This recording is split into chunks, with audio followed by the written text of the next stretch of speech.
ஒரே நிமிஷம் நான் விளக்கம் இதுக்கு எல்லாத்துக்கும் எக்ஸ்பிளைன் பண்ணிடுறேன். இல்லை அவர் கேட்ட கேள்விக்கு நான் எக்ஸ்பிளைன் பண்ணிடுறேன்.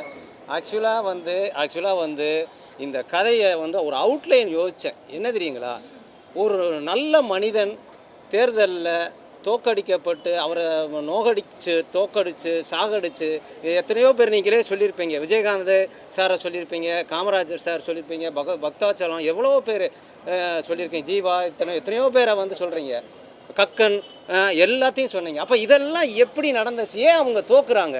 மக்களை நான் முட்டாள்னு சொல்ல வரலை, ஏன் அவங்க தோக்குறாங்க? அதுக்கு காரணம் சொல்லுங்கள். அதுக்கு ஒரு நீங்கள் சொல்லிட்டீங்கன்னா நான் அப்போ மக்கள் தான் இல்லை சரிங்க. இவ்வளவு நல்ல சரி இவங்கெல்லாம் தோக்குறதுக்கு காரணம் சொல்லுங்கள். மக்கள் காரணம்னா அந்த மக்களை தான் இல்லை, அந்த மக்களை வந்து நான் குற்றமாக சொல்லலை. என்னன்னா ஒரே ஒரு கருத்து, மக்கள் தான் காரணம். மக்கள் தீர்ப்பு தான் மகேஷன் தீர்ப்பு. ஜனநாயக நாடு, அவங்களோட இஷ்டம். அதுக்காக நீங்க ஓட்டு போட்டவங்க எல்லாம் முட்டாள்னு சொல்லி கிளைமேக்ஸ் வச்சீங்களே, உங்க கருத்து. இந்த ஆட்சியில் உள்ள ஆளு அது கிளைமேக்ஸ்ல ஒரு கவர்னர் மாளிகையில நீங்க தான் நடிச்சிருக்கீங்கன்னு நினைக்காது. ஒரு மக்கள் தீர்ப்பை எப்படி சார் விமர்சனம் பண்ண முடியும்? இது வந்து எங்களுடைய கருத்து. படம் பார்த்து நீங்க நாளைக்கு வாங்க, தியேட்டர்ல வாங்க, உங்களுக்கு தெரியும் என்ன சொல்லுவாங்க. அது ரைட்டு, மக்கள் என்ன சொல்றாங்களோ அதை இப்போ நம்ம ஏத்துக்குருவோம். ஏன்னா சினிமாங்கிறது மக்கள் கருத்தை தான். ஆமா, அப்ப மக்கள் என்ன சொல்றாங்களோ அதை ஏத்துக்கிறோம், ஒன்றும் பிரச்சனை இல்லை.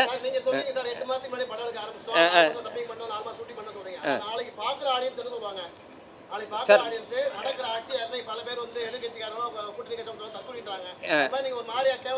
சார் இது வந்து சத்தியமாக சொல்லப்படுகிறேன், இது வந்து அவர் சிஎம் ஆவாருங்கிறதே எனக்கு தெரியாது. இந்த கதை எழுதும்போது இந்த கதையை டிசம்பர் மாதம் நான் வந்து கதையை சொன்னது எஸ் சந்திரசேகர் சார் அவருக்கு. அவருடைய இப்போ இடிச்சிட்டாங்க அந்த வீடு. அங்கே 5 நாள் அவரும் நானும் கிட்டத்தட்ட பல மணி நேரங்கள் இந்த கதையை நாங்கள் பேசியிருக்கோம், டிஸ்கஷன் பண்ணியிருக்கோம். மக்கள் தலைவான டைட்டிலே அவர் தான் கொடுத்தது. இந்த கதையை பல கோணங்களில் பேசி ஒரே ஒரு இங்கே சொல்லிக்கிறேன். நான் ஸ்கிரிப்ட் பேப்பரை முடித்த உடனே அந்த கிளைமேக்ஸை சொல்கிறேன். சி ஜோசப் விஜய் என்ற நான் அப்படின்னொன்னே எஸ்ஏசி சார் நானும் தான் உட்காந்துருக்கோம். அவர் அப்படியே அப்படி அந்த உணர்ச்சி வசப்பட்டு அவரே அந்த சாமி படத்தை பார்த்து அப்படின்னாரு. அப்படி தான் கிளைமேக்ஸ் வச்சுருந்தேன். என்னன்னா ஒரு தலைவரை இழந்துட்டாங்க. அதாவது பேரை சொல்லக்கூடாது, மக்கள் தலைவர் ஒருத்தர் இறந்துட்டாங்க. இளைய தலைவராக ஒரு நல்ல மக்கள் எந்த நல்லவனை தோக்கடிச்சாங்களோ அந்த மக்களை ஏமாற்றி ஒரு நல்லவனை உட்கார வைக்கணும். ஆனால் ஹீரோவை கிடையாது, எத்தனையோ நல்லதை செஞ்சுக்கிட்டு ஒரு மூலையில் இருக்கிற ஒரு மனுஷனை உட்கார வைக்கணும். அந்த நல்லவன் அந்த மூலையில் உட்காந்துருக்கிறவனை உட்கார வைக்கிறது தான் இங்கே கிளைமேக்ஸு. சூழல் சந்தர்ப்பங்கள் சில மாறிடுச்சு. மாறும்போது அப்போ இதுக்கு என்னடா நம்ம கிளைமேக்ஸ் வைக்கிறது அப்படின்ட்டு முடிவு பண்ணி இந்த கிளைமேக்ஸை வச்சேன். ஆனால் அவர் ஐயா எஸ்ஏசி ஐயா கூட சொன்னார். என்ன சொன்னாருன்னா, இந்த காலத்தில் ஒரு கட்சியை ஆரம்பித்து எடுத்த உடனே சிஎம் ஆகுறதுங்கிறதெல்லாம் ரொம்ப கஷ்டம். இவ்வளோ பெரிய 2 இயக்கங்கள் வந்து விடாது. பாருங்கள், நம்ம கதையில் வந்து இப்படி வச்சுக்கிட்டா என்ன, ஹீரோவை எதுக்கிறதுக்காக 2 இயக்கங்கள் கூட்டணி போட்டாங்க அப்படின்னு கதை பிப்ரவரி மாதம் என்கிட்ட டிஸ்கஷன் பண்ணுறாரு. நான் சொல்கிறேன், சார் சினிமாங்கிறதுக்காக சில லாஜிக் வேணாமா சார், எதிர் துருவங்கள் சார், எப்படி சார் ஒன்று சேரும் அப்படின்னு. அப்போ அவர் சொன்னார் இது நடக்கும் அப்படின்னு. இந்த சினிமா தானங்க நம்ம எடுப்போங்க அப்படின்னு சொன்னார். சரிங்க சார் நம்ம பண்ணிக்கிறலாம் சார் அப்படின்னு. ஆனால் சத்தியமாக இந்த கிளைமேக்ஸு இவர் சிஎம்மாக ஜோசப் விஜய் அப்படின்னு நான் அந்த ஸ்கிரிப்ட் பேப்பரை படிக்கும்போது அவர் அவ்வளோ தூரம் உணர்ச்சி வசப்பட்டார். உணர்ச்சி வசப்பட்டது என் ஸ்கிரிப்டில் நான் சொன்னப்போ தான். அதுக்கு பிறகு தான் அங்கே நான் பார்த்தேன் சிஎம்மாக பதவி ஏற்கும்போது. இதை நான் முன்னாடியே பார்த்துட்டேன், அவர் உணர்ச்சி வசப்பட்டு அந்த சாமி கும்பிட்டதை.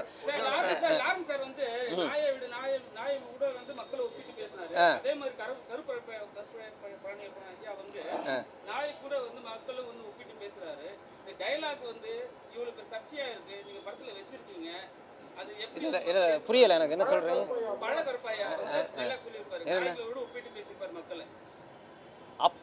அதாவதுங்க ஒரே ஒரு விஷயம்தான், பொதுவாக வந்து எல்லாரையுமே வந்து குத்தம் சொல்ல முடியாது. அது சில தவறுகள் பண்ணும்போது நம்ம யதார்த்தமாக பேசுகிறோம், இப்படியெல்லாம் இருக்காங்களே, ஓட்டை வாங்குறாங்களே. இப்போ நீங்களே சொல்லுவீங்க, குவார்ட்டருக்கு ஓட்டை வாங்குறான், காசுக்கு ஓட்டு வாங்க. நியாயம் பேசுகிறான். உண்மையை சொல்லணும்னா நியாயம் பேசுகிற மக்கள் திருந்த மாட்டேங்கிறாங்க. அவங்களே போய் 1000 ரூபா வாங்கிடுறாங்க. புரியுதுங்களா? நம்ம நியாயம் பேசுவோம், மேடையில் பேசுவோம், 1000 ரூபா போய் அவனே வாங்கிடுறான். அப்போ தனி மனிதன் தன்னைத்தானே கட்டுப்படுத்தலைன்னா ஒன்றுமே பண்ண முடியாது. அதைத்தான் நான் சொல்ல வர்றேன். மக்களை நான் குறை சொல்லலை. சொல்லுங்க. அவருக்கு ராஜா கார்த்திகேயனை கேளுங்க. இல்லை இல்லை இல்லை, நான் பொதுவாக யாரையுமே மீன் பண்ணல. நல்லவங்கெல்லாம் தோத்துக்கிட்டு இருக்காங்க அப்படின்னு தான் நான் சொல்கிறேன். அப்படி கிடையாது. அதாவது நான் என்னுடைய கதையை வந்து நீங்கள் இந்த நிகழ்கால அரசியலை நீங்கள் மையப்படுத்தாதீங்க. நான் கக்கன், ஜீவா இல்ல கேள்வி இல்ல நீங்க கேட்குற கேள்வி ரைட்டு தலைவா. படம் இன்னைக்கு தான் இல்ல இப்பதான் படம் எடுத்திருக்கோம்.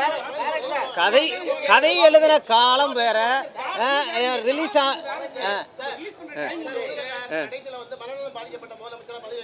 சரி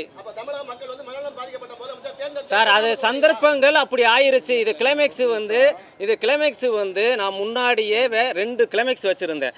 மக்களால் தோற்கடிக்கப்பட்ட ஒரு மகானை திரும்ப அந்த மகானை மக்களுக்கு ஒரு மகானை உருவாக்கணுங்கிறது ஒரு கிளைமேக்ஸு. இல்லை அப்படி இல்லைன்னா மக்கள் எப்படி மகானை தோற்கடிச்சாங்களோ அதே மாதிரி மக்களை தோற்கடிக்கணும் அப்படின்னு ஒருத்தன் நினச்சான். இந்த 2 கிளைமேக்ஸு. அதில் நான் கிளைமேக்ஸு என்னால் சந்தர்ப்பத்தில் எடுக்க முடியலை. 2வது கிளைமேக்ஸ் எடுக்கும்போது சந்தர்ப்பம் இப்படி ஒரு சூழ்நிலையை உருவாக்கிருச்சு. நான் இதை எனக்கு சென்சார் அதிகாரி படம் பார்த்துட்டு அப்படி ஐஏஎஸ் அவர் சொன்னார், என்னங்க இந்த கால சூழலுக்கு ஏற்ற மாதிரி அமையுதே அப்படின்னாரு. சார் அப்படி இல்லை சார், நான் என் ரசஸெல்லாம் காட்டுறேன். நான் எலெக்ஷன் அறிவிக்கிறதுக்கு முன்னாடியே என் படம் ஷூட்டிங் ஃபுல்லாக முடிஞ்சிச்சு. இது எப்படி நடந்துச்சுன்னே தெரியும் சார். சார் நீங்கள் இல்லை இருங்க சார். இல்லை இந்த படம் சார் 10 சார் நீங்கள் 10 லட்ச ரூபா கொடுப்பீங்களா? நீங்கள் 10 லட்ச ரூபா கொடுப்பீங்க சார். ஒரு வண்டி கடை வச்சுருந்தா 10,000 ரூபா கொடுக்குறேன் கடன்.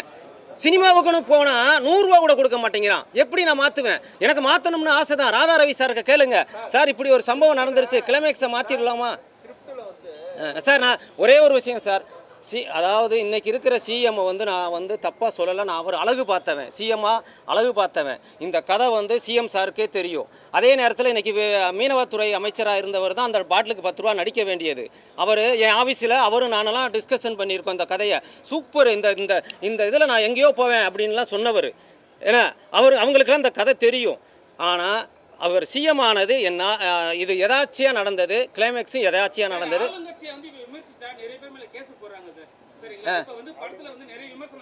சரி சார், அது வந்து கலைஞன் என்னுடைய 25 வருடம் சினிமாவுக்காக அர்ப்பணிச்சிட்டேன். கல்யாணம் காட்சி பண்ணலை, வாழ்க்கை என்னுடைய பழகிய நாட்கள், 3ஆம் மனிதன் 2 படத்தை எடுத்து இதே பத்திரிக்கையாளர்கள் தான் வந்திருக்கீங்க. சொத்தவே அழிச்சிட்டேன், ஏன்னா எல்லாத்தையும் இழந்துட்டேன். இந்த சினிமா தான் என் உசுறு, சரிங்களா? அந்த சினிமாவில் இருந்து வந்தவர் தான் சிஎம் சார். அதனால் இது வந்து படைப்புகள், கலை, இதை வந்து அவர் பெருசாக எடுத்துக்கிற மாட்டார். புரியுதுங்களா? அப்படியெல்லாம் கிடையாது. அனைத்து இந்திய அண்ணா திராவிட முன்னேற்றத்துல இருக்காரு. கதை அமைப்புலையோ இல்லை காட்சியிலையோ இல்லை கேரக்டர்லையோ ஏதாவது அவரோட தலையீடு இருந்ததா? அதெல்லாம் வந்து ஒன்றுமே, அதெல்லாம் எதுவுமே கிடையவே. நான் எல்லார்ட்டையும் பாக்கியராஜ் 3ஆம் மனிதன் பாக்கியராஜ் சார் தான் நடித்தார். அவர்கிட்ட கேட்டுக்கங்க. அவர் வந்து கதையை மாற்றும் போது நான் விட மாட்டேன். அவர் சொல்லுவார், ஏன் 40 வருஷ எக்ஸ்பீரியன்ஸு, உங்கள் வயசு, நீங்கள் என்ன ஒரு விஷயம் கூட ஏற்றுக்கிற மாட்டேங்கிறீங்க சார்.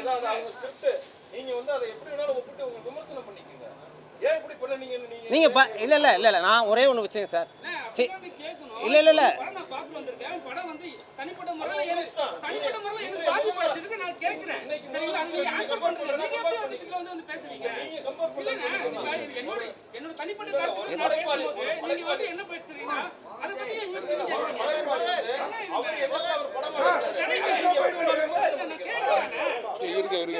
சரி அண்ணே விடுங்க. நீங்க மிச்ச விஷயத்தை கார்த்திகேயன் காமெடியா ஒரு ஹேண்ட்ஸமா ஒருத்தர ஹீரோ மிடில் ஏஜ் இருந்தாலும் நல்ல ஹேண்ட்ஸமா ஒரு ஹீரோவை போட்டிருக்கீங்க. ஆனா ஹீரோயின்ஸ் என்ன ரவி மரியா கூட நடிக்க மாட்டேன்னு சொல்லிட்டாங்களா? ஏன் அப்படி ஒரு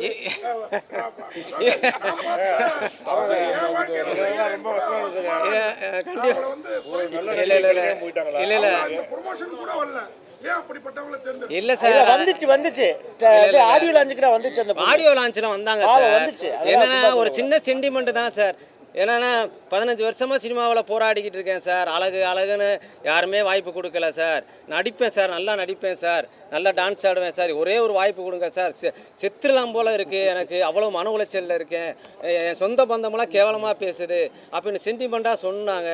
ரெண்டாவது அவங்களுடைய கண்ணீர், இது இத்தனை ஒரு வாய்ப்பு கிடைக்காதானே எத்தனை கலைஞர்கள் அப்படியே மன உளைச்சலில் இருக்காங்க. அதுக்கு நான் பதில் சொல்கிறேன் சார். கார்த்திக் சார், ஆக்சுவலாக வந்து நான் தான் அதை நோ சொல்லியிருக்கணும் அஸ் ஹீரோவா. நான் ஏன் சொன்னேன்னா, இந்த படத்தோட கதை வந்து ஹீரோயினை வந்து மையப்படுத்தி இல்லை, நம்பர் 1.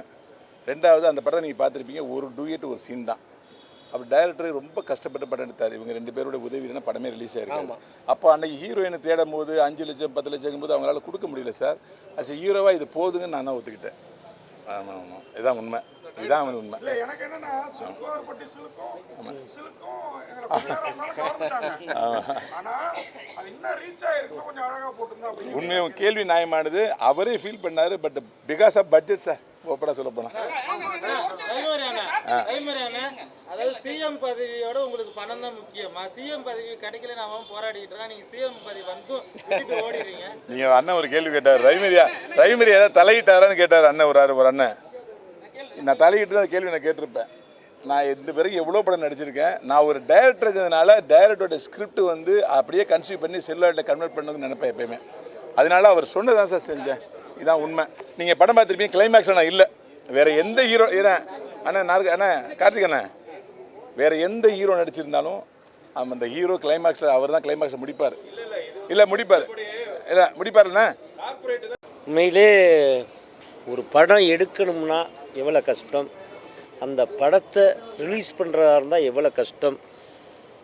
அந்த பாதையில் நான் நடந்திருக்கேன். எனக்கு நிறையா அந்த அனுபவங்களை சொல்லியிருக்கேன். இன்றைக்கி படம் ரிலீஸ் ஆகும்னு நம்ம டேட்டை போட்டு அடிச்சிருவோம், அடித்தா அது ரிலீஸ் பண்ணாமல் மாறிடும். அதனால எவ்வளோ வேதனைப்பட்டிருக்கோம்னு எனக்கு தெரியும். அப்படிப்பட்ட ஒரு சூழலில் இன்றைக்கி இவ்வளோ உரிய நடிகர் பட்டாளத்தை வச்சு எடுத்த நம்ம தயாரிப்பாளர் நம்ம கவிதாலயா அண்ணன் சரவணன் அவர்களுக்கு ரொம்ப நன்றியை சொல்லிக்கிறேன்.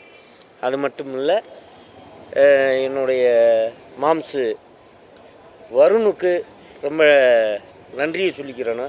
ஏன்னா அவரும் இந்த படத்துக்கு பெரிய சப்போர்ட் பண்ணார். அதை மறக்க முடியாத சூழல். அது மாதிரி இப்போ அண்ணன் வந்து ரவிமரியா வந்து நிறைய படங்கள் எனக்கு கதை வசனம் எழுதும் போது சொல்லியிருக்காரு. ஆனால் அவர் கூட நான் நடிக்கலை, அவர் காம்பினேஷன் எனக்கு கிடைக்கல. இந்த படத்தில் முழுக்க அவரோட ட்ராவல் பண்ணுறாப்புல இருந்துச்சு. அதுக்கு ரொம்ப நன்றியை சொல்லிக்கிறேன். இந்த படத்துக்கு ஒரு அச்சாணியாக இருந்த ராம்தேவுக்கு ஒரு பெரிய நன்றியை சொல்லிக்கிறேன்னு. அவருக்கு சல்ட்டி அடிக்கணும். கடைசி சீன் வைக்கவும் நானே பார்த்து நான் ஒரு காமெடி இருந்தேன், இவரை பார்த்து நான் சிரிச்சிட்டேன். அதுதான் பெரிய விஷயம். அண்ணே கவிதாலயா சரவணனே நடிச்சிருக்காரு, ஆனால் விக்கு வச்சுருக்காரு. எனக்கு கொஞ்சம் அடையாளம் தெரியலை, யாரோ ஒரு புது ஆள் மாதிரி இருக்குது அப்படின்னு. அவ்வளோ சூப்பராக பண்ணியிருக்காரு. அதெல்லாம் நினைக்கும் போது சந்தோஷம். ராதாரவி நடிச்சிருக்காங்க, பேரரசு சித்தப்பா நடிச்சிருக்காரு, பழக்கருப்பை ஐயா அப்பா நடிச்சிருக்காரு, நாளி சம்பத் ஐயா பிரமாண்டமான ஒரு நடிகை. அவர் எந்த பக்கத்துமே கரெக்டாக இருப்பார். நல்லா பண்ணியிருக்காங்க, நல்ல விஷயத்தை யூஸ் பண்ணியிருக்காரு ராம்தேவர். இன்றைக்கி ஃப்ரெஷ்ஷாக போட்ட தோசை 19ஆம் தேதி எல்லோரும் ஃப்ரீயாக சாப்பிட்லாம். நல்லா சாப்பிடுங்க. இதை பார்த்து நிறையா பேர் ரசிப்பீங்க. அடுத்து அரிசி சின்னம் வச்சுட்டோம், அடுத்த சின்னம் என்ன வைக்க போறீங்க? மக்கள் சப்போர்ட் பண்ணணும். ஆமாம், ஏன்னா இப்போ அரிசி சின்னம் நாங்கள் வச்சுட்டோம், அடுத்து உள்ள வெளியே அடுத்த சின்னம் நாங்கள் யோசிச்சுக்கிட்டு இருக்கோம். கூடிய சீக்கிரமே இதே டீமு அடுத்து இந்த படம் 100வது நாள் ஓடி அந்த வெற்றி விழாவை கொண்டாடிட்டு நாங்கள் அடுத்து ஷூட்டிங்கில் பார்க்குறோம். நன்றி, வணக்கம்.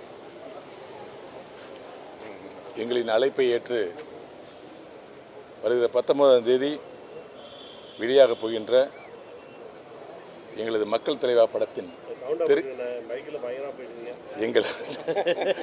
எங்கள் அழைப்பை ஏற்று அரசியல் போதுமான எங்கள் அழைப்பை ஏற்று வருகிற 19ஆம் தேதி வெள்ளிக்கிழமை தமிழகமெங்கும் வெளியாகக்கூடிய எங்களது மக்கள் தலைவா திரைப்படத்திற்கு திரைமுன்னேற்றத்துக்கு வந்திருந்த அத்தனை என் பாசமான என் அன்பிற்குரிய நட்பிற்குரிய பத்திரிகை நண்பர்களுக்கும் இணையதள வலைத்தள நண்பர்களுக்கும் என்னுடைய மனமார்ந்த நன்றியை தெரிவிச்சுக்கிறேன். இந்த படத்தை ரொம்ப சிரமப்பட்டு பல்வேறு சிரமங்களுக்கிடையே படம் பண்ணி சென்சார் வாங்கி இன்றைக்கி ரிலீஸ் அளவு கொண்டு வந்த எனது ஆரூர் அண்ணன் திரு கவிதாலய சரவணன் அவர்களுக்கும் என்னுடைய ஆரூர் சகோதரர் திரு வருண் அக்னி என்கிற வெங்கட் அவர்களுக்கும் என்னுடைய மனமார்ந்த நன்றி. பல வருஷம் காமெடியனா, வில்லன் காமெடியனா, குணச்சித்திர கேரக்டரா, டைரக்டரா, வசனகர்த்தாவா, கதை வசனகர்த்தாவா பயணித்த என்னையே ஏன் இவர் ஹீரோவை நடிக்கக்கூடாது அப்படின்னு ஒரு சிந்தனையில் முதல் முறையாக படத்தின் கதாநாயகனாக்கிய ஒரு நல்ல மூளைக்கு சொந்தக்காரர், ஒரு தூய சிந்தனைக்கு சொந்தக்காரர், ஒரு தொலைநோக்கு சிந்தனைக்கு சொந்தக்காரர், அன்பு சகோதரர் இயக்குனர் திரு என்னுடைய அன்பு சகோதரர் அவர்களுக்கும் என்னுடைய மனமார்ந்த நன்றியை தெரிவிச்சுக்கிறேன். என் கூட நடித்த அன்பு அண்ணன் நடிகவேல், என்னுடைய அன்பு உடன்பரவா சகோதரர் எம்.ஆர். ராதாரவீரன் அவர்களுக்கும், அவரோடு சேர்ந்து நடித்த நாஞ்சில் சம்பத்தன் அவர்களுக்கும், பல கருப்பையன் அவர்களுக்கும், என்னுடைய நண்பராக நடித்த என் பாசமிகு கஞ்சா கருப்பன் அவர்களுக்கும், வருண் அவர்களுக்கும், என்னுடன் சேர்ந்து ஹீரோயின் நடித்த அந்த சகோதரிக்கும் என்னுடைய மனமார்ந்த நன்றியை தெரிவிச்சுக்கிறேன். இந்த படத்தை ஏதோ ஒரு 10ஓட 11 படம், சின்ன படம் அப்படின்னு எழுதிடுவாங்க, சொல்லிடுவாங்க அப்படின்னு எல்லாருமே பயமுறுத்தினாங்க. ஒவ்வொருத்தவங்களும் எனக்கு கை கொடுக்கும் போது நான் பல பிரிவுகளை உட்காந்து நின்றுருக்கேன் வாசலில். கை கொடுத்து சந்தோஷமாக ஓகே தலைவா, சூப்பர் தலைவான்னு சொல்லுவீங்க. ஆனால் மறுநாள் விமர்சனத்தை பார்க்கும்போது நேற்று கொடுத்த கைதானாது, சிரித்த முகந்தானாதுங்கிற அளவுக்கு ஷாக் ஆகிடும். இன்றைக்கி அப்படி தான் படம் சூப்பர் தலைவா, எக்ஸ்ட்ரானரி தலைவா, வேறு லெவல் தலைவா, கிளைமேக்ஸ் எதிர்பார்க்கவே இல்லை தலைவான்னு எல்லாம் சொல்கிறீங்க. ஆனால் நான் விடிஞ்சு நைட்டு ஃபுல்லாக தூங்க மாட்டேன். நீங்கள் நாளைக்கு என்ன சொல்ல போகிறீங்க, வச்சு செய்ய போகிறீங்களா, வைக்காமல் செய்ய போகிறீங்களா எனக்கு தெரியல. ஏன்னா நான் என்ன தான் நீங்கள் ஆதரவு கொடுங்கனாலும் உங்கள் மனசில் உள்ளதான் செய்வீங்க, உங்கள் மனசில் பட்டதான் செய்வீங்க. அதான் ஒரு அதான் ஒரு பத்திரிகையாளருக்குரிய ஒரு சிறப்பு. அதை நாங்கள் நான் அன்றைக்கி ஆடியோ மீடியில் சொன்னேன், என்னுடைய நிறைகுறலை சுட்டி காட்டி வளர்த்துருக்கீங்க. இந்த படத்தோட நிறைகுறலையும் சுட்டி காட்டுங்க. முக்கியமாக இந்த படத்தோட ப்ளஸ் என்னன்னு நிறையா சொல்லுங்கள். குறைகளை மட்டுமே நீங்கள் தம்ப்லைனில் போட்டுறீங்க, உள்ளே போய் பார்க்க முடியாத அளவுக்கு போட்டுறீங்க. ஆனால் உள்ளே போய் பார்த்தா நல்லா விமர்சனம் பண்ணியிருக்கீங்க. பார்க்க ஆர்வம் தூண்டும் போது தம்ப்லைன் போடுறீங்க, உள்ளே போய் பார்த்தா என்ன படம் தேராது போட்டிருக்கேன், பெரிய தலைவலி, என்னடா படாது வச்சு செஞ்சுட்டாங்க, ஐயோ போயிடாத, இப்படிலாம் தம்ப்லைன் பண்ணுறீங்க. உள்ளே போய் பார்த்தா நல்லா பேசுகிறீங்க. அந்த உள்ள மனசை வெளியிலையும் அந்த தம்ப்லைனையும் நல்ல படம் தான் சில குறைகள் இருக்குன்னு வேறு மாதிரி ஒரு பாசிட்டிவாக போட்டிங்கன்னா எங்களை மாதிரி ஒரு சின்ன படங்களை நம்பி எடுக்கிற, என்ன மாதிரி ஒரு நடிகரை நம்பி எடுக்கிற ப்ரொடியூசருக்கெலாம் ரொம்ப ஒரு நல்ல விஷயமா இருக்கும். எவ்வளோ பேர்லாம் கோடி கோடியாக சம்பாரித்து ரொம்ப நல்லா இருக்காங்க. சினிமாவில் நாங்கள் இன்னமும் ஒரு சாதாரண நிலைமையில் தான் இருக்கும். இவ்வளோ படங்கள் நடித்தாலும் இன்னமும் ஒரு சாதாரண நிலைமையில் தான் இருக்கும். அதுதான் உண்மை. அதை உணர்ந்து இந்த படத்தை நீங்கள் தயவுசெய்து உங்களுடைய மனசாட்சிக்கு உட்பட்டு எழுதி இந்த படத்தை தமிழக மக்களில் கொண்டு போய் சேர்க்கணும்னு உங்களுடைய பாதம் பணிந்து கேட்டுக்கிறேன். நன்றி, வணக்கம்.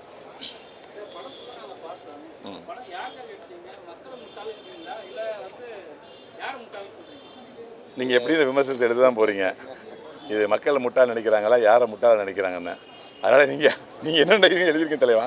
இப்போ நான் சொன்னால் தப்பாயிடும். இல்லை, ஒரு ஜனநாயகங்கிறது மக்கள் ஓட்டு போட்டு தான் ஜனநாயகம். ஆமாம். மக்களை முட்டாளன்னு சொல்கிற மாதிரியோ இல்லை சமீபத்தில் வந்த ஒரு முதலமைச்சர் மேலே பெரிய அட்டாக் பண்ண மாதிரியும் இருக்குது. நீங்கள் நடிச்சிருக்கீங்க. சத்தியமாக அந்த மாதிரி இல்லை. இந்த சமீபத்தில் இந்த படம் ஷூட்டிங் நடக்கப்பட்ட ஆண்டு உங்களுக்கு தெரியும்.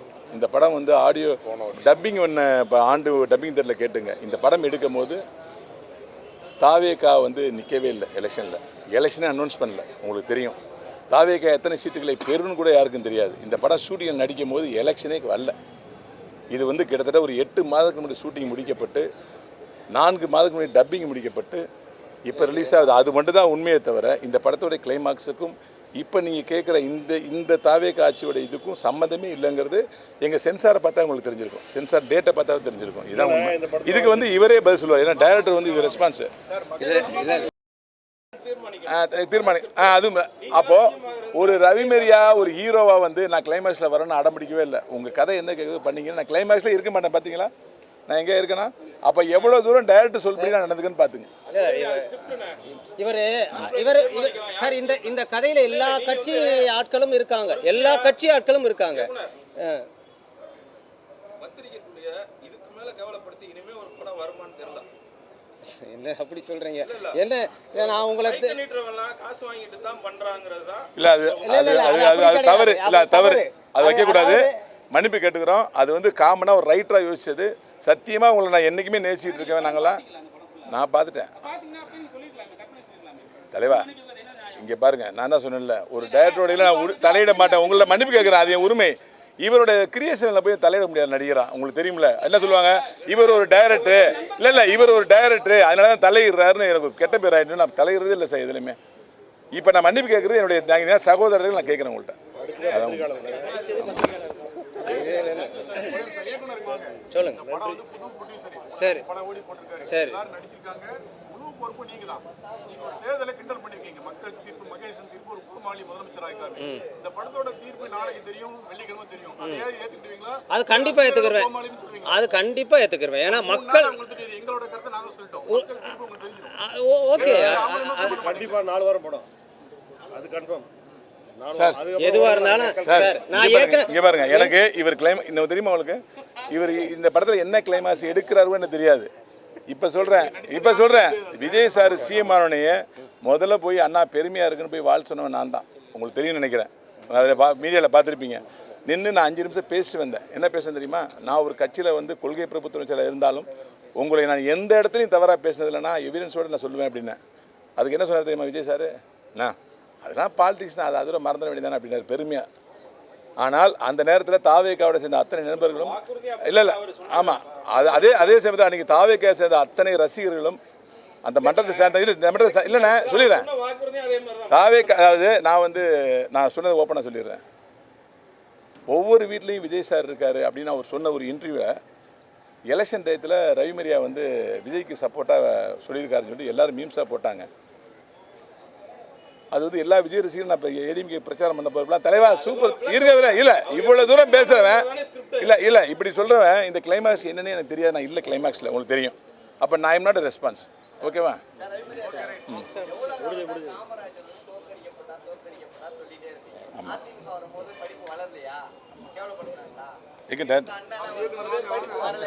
என் நடிப்பு ஏதாவது குறை சொல்லிட்டு தெரியுமா? இல்லை அதாவது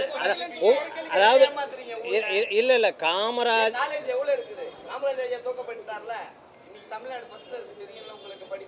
எல்லாமே இல்லை ஒரு கலைஞனா நான் சிறு வயதில் படித்த சில கருத்துக்களை வச்சு எடுத்தேன். என்னென்னா ஒரு கதையாக பார்ப்போம்ல, கக்கன் சார் போய் பாய் கூட இல்லாமல் படுத்தாரு அப்படிங்கும்போது ஒரு சென்டிமெண்ட்டு மனசு பாதிச்சது.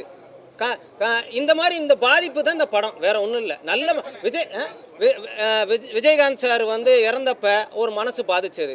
ஏன்னா இவங்கெல்லாம் இப்போ எப்படி இப்படி அந்த பாதிப்பு தான் இந்த படம், வேற ஒன்றும் இல்லை. அதே மாதிரி ஒரே ஒரு விஷயந்தான், இது இந்த ஆளுங்கட்சியை நாங்கள் இது பண்ணி எடுக்கலை. இது அப்படி கிடையாது, அப்படி கிடையாது. இத மாதிரி நீங்க இல்ல இந்த மாதிரி நீங்களே பாருங்க. இப்ப யாரு கேவலப்படுத்துறது கவர்மெண்ட்? நீங்க உங்க கேள்வி மூலம் நீங்க தான் கேவலப்படுத்துறீங்க. நாங்க விஜய் சாரை மதிக்கிறோம், வாழ் சொல்லியிருக்கோம். அவர்கிட்ட நான் 10 நிமிஷம் பேசி வந்திருக்கேன். அவருடைய மரியாதை அவர் நான் வச்சு அன்பை சொல்லிட்டு இருக்கேன். என் அன்புங்கிறது குஷி படத்தில் நான் அசிஸ்டன்ட் டைரக்டர் ஜில்லாவில் நடிக்கிற வரைக்கும் நான் அவரோட தொடர்பு வச்சுருக்கேன். எனக்கு அவருக்கு நட்பு பெருசு. என்னை முதல் டைரக்டர் ஆகணும் துடிச்சர் அவர். ஜெராக்ஸ்னு ஒரு கதை எழுதி இந்த ஃபஸ்ட்டு டெவலப் பண்ணால் இதுதான் பண்ணுவேன்னு என்னை காரில் வச்சு சுத்தனவர் அவர். அந்த அன்பு எனக்கு இன்னும் குறையல. ஆனால் நீங்கள் தான் தப்பாக கேள்வி கேட்குறான்னு நினைக்கிறேன். திருப்பி அதை கேட்கும்போது நான் அப்படி பண்ணவே இல்லையே. சரி கேட்டீங்களே, ஒரே நிமிஷம்.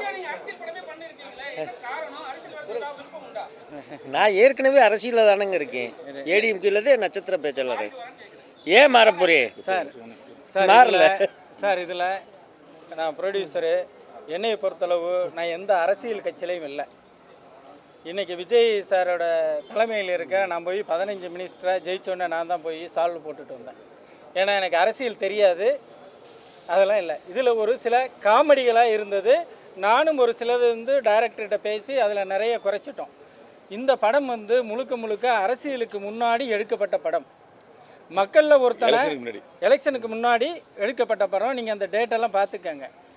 அதாவது இந்த படம் எலெக்ஷனுக்கு முன்னாடியே நம்ம ரிலீஸ் பண்ணணுன்றதுக்கோசரம் நான் டைரக்டர்கிட்ட நிறைய தடவை பேசினேன். டைரக்டரோட அந்த ஸ்லோனால முடியலை. ஆனால் இந்த எலெக்ஷனுக்கு முன்னாடியே ஒரு 10-20 நாள் முன்னாடி படம் முடிஞ்சு போச்சு. அதனால் தலைவர் விஜய் அவர்களையும் சரி, யாரையுமே சரி, இந்த படத்தை பொறுத்தளவு தலைவர் விஜய் அவர்களை யாரும் எதுவும் பண்ணலை, எதுவும் செய்யலை. எல்லாரும் இந்த படத்தை ரசிக்கணுன்றதை எடுத்திருக்கேன். மனுஷி தமிழ்நாட்டு மக்களையோ இல்லை எந்த அரசியல்வாதியான இருந்தாலும் சரி அவங்களை கொச்சப்படுத்துவதற்கான படம் இது கிடையாது. அதனால் நீங்கள் இதில் இருக்கிற இதை ஒரு காமெடியாக எடுத்துக்காங்க. மற்றபடி அந்த தலைவர் இப்படி இருப்பாரோ, இந்த தலைவர் இப்படி இருப்பாரோ, இல்லை காமராஜரை திரும்பி கொண்டு வர்றீங்கன்றதை நீங்கள் தயவுசெய்து எடுத்துக்கிற வேணாம். நான் ஃபஸ்ட்டு ப்ரொடியூசர். நான் ஒரு கிராமத்திலேருந்து வந்திருக்கேன். எல்லா ஆட்சியிலையும் எல்லா மக்களையும் போய் ஒரு சால்வை போட்டு ஜெயிச்சவங்களை சந்திச்சுட்டு வரோம். ஒவ்வொரு மக்களும் ஒரு நல்லதும் செய்வார். இன்றைக்கி விஜய் பல நல்லது செய்கிறாரு. அடுத்த ஒரு படம் எடுத்து வாய்ப்பு இருந்தால் அவர் நன்மைகளெல்லாம் சொல்லி காமிக்கக்கூடிய ஒரு வாய்ப்பு கண்டிப்பாக எனக்கு இருக்கும். அதனால் நாங்கள் இது அரசியலில் இப்போ இதுவரைக்கும் ஆண்ட அரசியல்வாதிகளை யாரையுமே குறை சொல்லி இதில் நாங்கள் படம் எடுக்கவே கிடையாது சார். நன்றி சார். இல்லை, அதே மாதிரி சிஎம் எங்கள் படத்தை பார்க்கணும். அதுக்கு நாங்கள்